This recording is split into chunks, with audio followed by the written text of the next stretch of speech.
Hate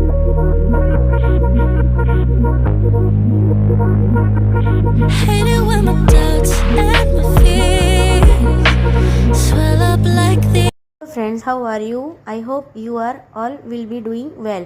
તો આજે આપણે બનાવીશું હક્કા નૂડલ્સ. હા ફ્રેન્ડ્સ, હક્કા નૂડલ્સ બનાવીશું, થોડીક ડિફરન્ટ રીતે બનાવીશું આજે આપણે. તો ચાલો જોઈ લઈએ. ઘરમાં જ રહેલી વસ્તુમાંથી આજે આપણે નૂડલ્સ બનાવીશું. તો એક પેન લીધું, પેનમાં મેં બટર એડ કર્યું, સાથે અમેરિકન મકાઈ, ગાજર, કેપ્સિકમ અને ડુંગળી એડ કરી. તો આજે આપણે હેલ્ધી રીતે બનાવવાના છે, તો એ પ્રમાણે આપણે બનાવીશું.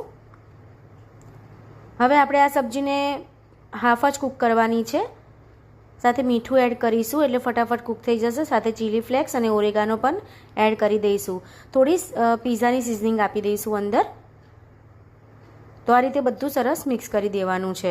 તો બાળકોને જો નૂડલ્સ ખાવાનું મન થયું હોય તો તમે આ રીતે બધી સબ્જી ના ખાતા હોય અને આ રીતે નૂડલ્સમાં આપો ને તો બાળકો ખાઈ લે છે. અત્યારના બાળકોને નૂડલ્સ, મેગી, ચાઇનીઝ એ બધું વધારે ભાવતું હોય છે. હવે નૂડલ્સને મેં આ રીતે બાફીને રાખી છે, એમાં હું નૂડલ્સને એડ કરી દઈશ. તો આની પહેલાં મેં નૂડલ્સની વિડીયો આપેલી છે, એમાં મેં કઈ રીતે બાફવાની એ મેં વિડીયોમાં જણાવેલું છે. મીઠું અને પાણી એડ કરી નૂડલ્સને આપણે કૂક કરવાની હોય છે. તો નૂડલ્સ એડ કરી અને ફટાફટ બધું મિક્સ કરી દઈશું.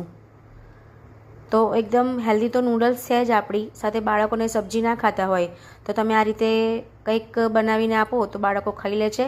લંચ બોક્સમાં પણ આપી શકો, બ્રેકફાસ્ટમાં બનાવી શકો. તો આ રીતે તમે નૂડલ્સને બનાવી શકો છો. સાથે બાળકોનું ફેવરિટ એવું આપણે મોઝરેલા ચીઝ એડ કરવાનું છે. તો આ રીતે મોઝરેલા ચીઝ મારી સાથે ઘરે પડ્યું હતું તો મેં એડ કર્યું. તમારી સાથે ના હોય તો તમારે એડ નહીં કરવાનું. તો આ ચીઝથી ટેસ્ટ બહુ ફાઇન આવે છે. તો ફ્રેન્ડ્સ, મારી રેસીપી તમને થોડીક પણ ગમી હોય તો લાઇક, શેર અને સબસ્ક્રાઈબ જરૂરથી કરી લેજો. અને હા ફ્રેન્ડ્સ, આ રીતે એક વખત ચોક્કસથી નૂડલ્સ બનાવવાનું ટ્રાય કરજો. ટેસ્ટમાં તો બહુ જ સરસ લાગે છે. એકદમ સિમ્પલ અને બનાવવામાં બિલકુલ વાર નથી લાગતી. Thank you friends, thank you so much.